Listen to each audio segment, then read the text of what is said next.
എൻ്റെ 4 പിള്ളേരും 4 രീതിയിലായിട്ടാണ് കിടക്കുക. നമ്മളമ്മയായിട്ട് കിടക്കുന്ന രീതിയാണ് നിങ്ങൾ ഈ കാണുന്നത് കേട്ടോ.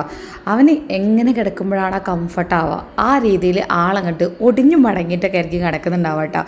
ആ ഒരു ഉറക്കം കാണാൻ തന്നെ പ്രത്യേക ഒരു രസമാണ് കേട്ടോ. ഇനി നേരെ നമുക്ക് കുഞ്ഞൂസിൻ്റെയും ശങ്കരനെയൊക്കെ ഒന്ന് കാണാം. കണ്ടില്ലേ, ഇന്ന് അവർ രണ്ടുപേരും ഒരു കൂട്ടിലാണ് കേട്ടോ. പിന്നെ ഭക്ഷണം കൊടുത്തതിന് ശേഷം കൂടെ ഒന്ന് ഞാൻ മാറ്റിയിട്ടുണ്ടായിരുന്നു. കാരണം ഇല്ലെങ്കിൽ എൻ്റെ കുഞ്ഞൂസിന് മര്യാദയ്ക്ക് ഭക്ഷണം കഴിക്കാൻ വേണ്ടി പറ്റില്ല കേട്ടോ. ഈ കിടത്തം കണ്ടപ്പോൾ നിങ്ങളൊരു പക്ഷേ വിചാരിക്കുന്നുണ്ടായിരിക്കും ശങ്കരനും നല്ല ഉറക്കമാണെന്ന്.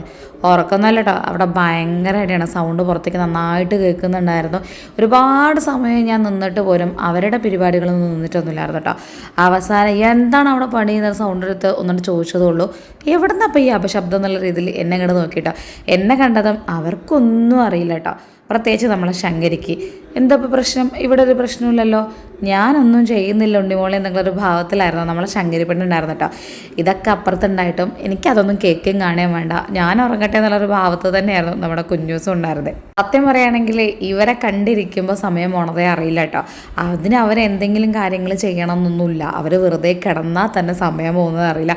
അമ്മാതിരി പരിപാടികളാണ് ഇവരെ ഓരോ ശ്വാസം എടുക്കുമ്പോഴും കളിക്കുമ്പോഴും ഒക്കെ ഉള്ളത് കേട്ടോ. സത്യം പറഞ്ഞാൽ ഒരു സ്ഥിരത ഇല്ലാത്ത നമ്മുടെ ശങ്കരനാണ് കേട്ടോ. അന്ന് മുതൽ ഇന്ന് വരെ ആളെ കുരുത്തക്കേടിനൊന്നും ഒരു കുറവുമില്ല കേട്ടോ. അതങ്ങ് നടന്നുകൊണ്ടിരിക്കുകയാണ് ഗൈസ്.